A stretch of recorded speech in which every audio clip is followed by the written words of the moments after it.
जय हिंद दोस्तों, रक्षित खन्ना के इस चैनल में आपका स्वागत है। दोस्तों, आज के इस वीडियो में मैं आपको 3 इंपॉर्टेंट लेटर समझाऊंगा। और दोस्तों, ये लेटर है पेंशनर के फेवर में।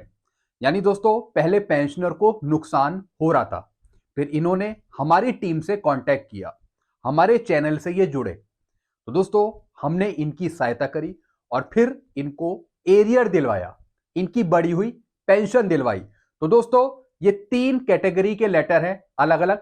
ये तीनों लेटर मैं आपको समझाऊंगा। लेटर को समझाने से पहले, अगर आप पहली बार मेरा वीडियो देख रहे हैं या फिर मेरा चैनल देख रहे हैं, तो आप मेरे चैनल को सब्सक्राइब कर सकते हैं, जिसका नाम है रक्षित खन्ना।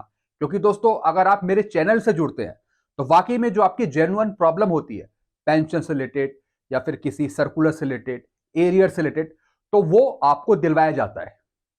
चलते हैं दोस्तों, मैं आपको लेटर समझाता हूं और देखते हैं कि पेंशनर की प्रॉब्लम क्या थी और किस तरीके से क्या कार्यवाही हुई जिसके बेस पर इनको बढ़ा हुआ पेंशन और एरियर मिला।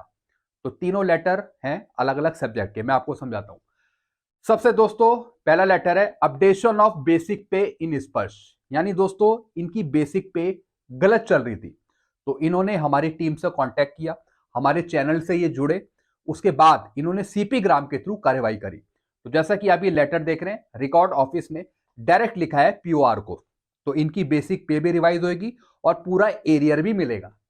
जैसा कि आप यहां पे देख रहे हैं, सीपी ग्राम का रजिस्ट्रेशन नंबर इतना है। 7 दिसंबर 2023 को इन्होंने डाला था और दोस्तों 14 दिसंबर 2023 को जवाब भी आ गया। तो फटाफट कार्यवाही होती है। इट इज इंटीमेटेड दैट, इनका रैंक है regiment, has complain to this office through आईबिट CP gram application that his basic pay has not been sanction as per entitlement. यानी इन रैंक के अनुसार, इनकी जो रैंक थी उसके अनुसार जो इनको मिलना चाहिए था वो नहीं मिल रहा था। तो दोस्तों, इसके बाद इन्होंने सीपी ग्राम में कंप्लेंट डाली।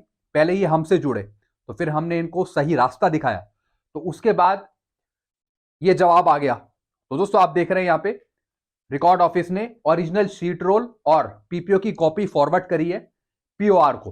तो इसके बेस पर जो इनकी रैंक है उनको पेंशन भी मिलेगी और जब से इनको एरियर नहीं मिला तो वो भी मिलेगा इन्हें। तो दोस्तों, पहला लेटर तो ये है, डायरेक्ट रिकॉर्ड ने लिखा था पीओआर को। चलते हैं दोस्तों दूसरे लेटर की तरफ। फिर दोस्तों, ये लेटर है non adjustment of entry level पे। इस पे मैं पहले वीडियो बना चुका हूं। अगर आप 1/1/2006 को सिपाही थे, अगर आप 1/1/2006 को हवलदार थे डायरेक्ट एंट्री के, अगर आप 1/1/2006 को नैब सूबेदार थे, तो दोस्तों फिर आपको एंट्री लेवल का एरियर मिलेगा। यानी 2006 से पहले वो इनरोल हुए हो और 1/1/2006 को वो इन रैंकों में हो। और रिटायर हुए वो 1/1/2006 के बाद कभी भी। तो दोस्तों, इनको भी तगड़ा नुकसान हो रहा था, इनको एंट्री लेवल का एरियर नहीं मिला था। यानी इनकी बेसिक पे कम फिक्स करी थी, बल्कि मिलनी चाहिए थी 1/1/2006 से 6460, जैसा कि इस लेटर में लिखा हुआ है। तो दोस्तों, इनको दिक्कत हो रही थी एरियर लेने में, तो इन्होंने हमारी टीम से कांटेक्ट किया, हमारे चैनल से जुड़े, मेरे चैनल से जुड़े। तो दोस्तों, फिर हमने इनको सही गाइड किया और इनको एक अच्छी टीम मिली, जिसके बेस पर रिकॉर्ड ने यह लेटर लिखा पीओआर को कि एंट्री लेवल का इनको एरियर दिया जाए। Non adjustment of entry level पे जो इनको नहीं मिला था एंट्री लेवल का पैसा, उसके बेस पर यह कार्रवाई हुई है। तो जैसा कि आप देख रहे हैं, it is intimated at under the provision of army headquarters number, इतना डेटेड, जैसा कि भारत सरकार का भी लेटर था, आर्मी हेडक्वार्टर का भी लेटर था। The BP of direct enrolled of 1/1/2006 need to be step up to 6460। यानी दोस्तों, इससे कम में इनको फिक्स करा गया था 6460 में। तो दोस्तों, अगर इससे कम में फिक्स करा है 6460 में, तो फिर आपको इसके डिफरेंस का एरियर मिलेगा। यानी जितना आपको कम में फिक्स किया और जो ये बड़ा हुआ अमाउंट है 6460, इसके डिफरेंस का आपको एरियर मिलता। तो दोस्तों, स्टेपिंग अप पे था एंट्री लेवल पे का, जिसके बेस पर इन्होंने सही कार्यवाही करी और इनको बकाया पूरा एरियर भी मिलेगा। तो दोस्तों, इनका लगभग 1,40,000 के आसपास इनका एरियर होगा। तो दोस्तों, इस तरीके से अगर आप सही चैनल से जुड़ रहे हैं, अगर आप मेरे चैनल से जुड़ते हैं, तो आपको बिल्कुल सही गाइड करा जाता है। चलते हैं दोस्तों अगले लेटर की तरफ। फिर दोस्तों, एक और लेटर है और ये लेटर आया था 19 दिसंबर 2023 को। इसमें पेंशनर की प्रॉब्लम थी कि इनको एडिशनल पेंशन नहीं दी जा रही थी। तो दोस्तों, इन पेंशनर ने भी हमारी टीम से कांटेक्ट किया, फिर इनको सही गाइड करा गया, जिसके बेस पर इनको एडिशनल पेंशन का लाभ मिला और सीधा रिकॉर्ड ऑफिस ने लिखा है स्पर्श को कि इनकी एज 85 हो रही है, तो इनको 30% एडिशनल पेंशन का भुगतान करा जाए, जो एडिशनल पेंशन का रूल है। तो इनको एडिशनल पेंशन नहीं मिल रही थी, इनकी एज 85 अबव थी। तो जैसा कि रूल के अनुसार एडिशनल पेंशन का लाभ जैसी 85 कंप्लीट होती है तो 30% एडिशनल पेंशन मिलती है, तो वो नहीं मिल रही थी।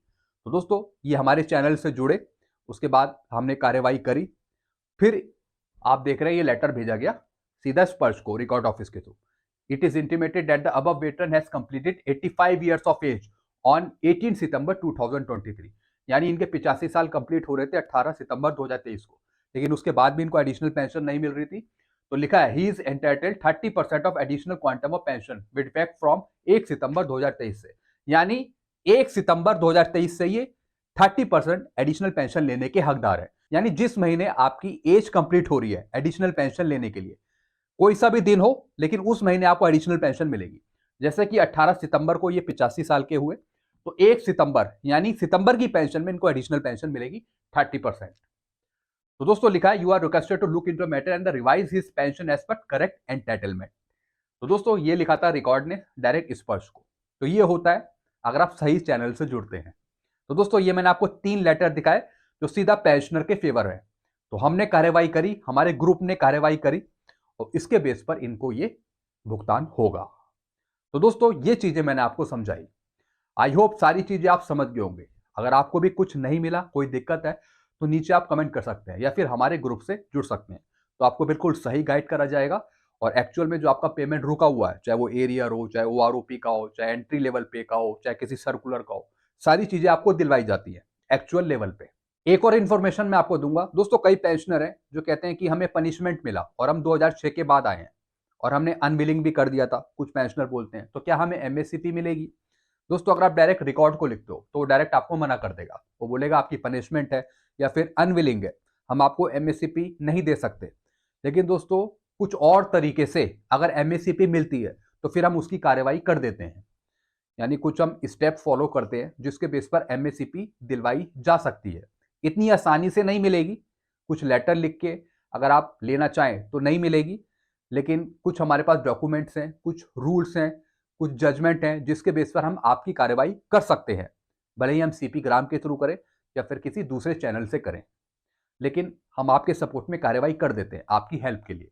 वो बात की बात है, मिले ना मिले, लेकिन हम आपका ही फेवर करते हैं, हम आपकी तरफ से कार्यवाही कर देते हैं। मिल जाता है तो बहुत अच्छी बात है, लेकिन हम कार्रवाई करने में कोई देर नहीं करते, हम आपकी हेल्प करते हैं। तो दोस्तों ये मैंने आपको कुछ चीजें समझाई। तो इसी तरीके से आपका प्यार सपोर्ट मिलता रहे, इसके लिए आप मेरे चैनल को सब्सक्राइब कर सकते हैं जिसका नाम है रक्षित खन्ना, ताकि जो आपकी प्रॉब्लम है वो सॉल्व हो सके। तो दोस्तों ये कुछ इन्फॉर्मेशन थी, कुछ लेटर थे जो मैंने आपको समझाए। वीडियो आपको अच्छा लगता है वीडियो को लाइक करें और इस चैनल को आप सब्सक्राइब कर सकते हैं। Thank you so much.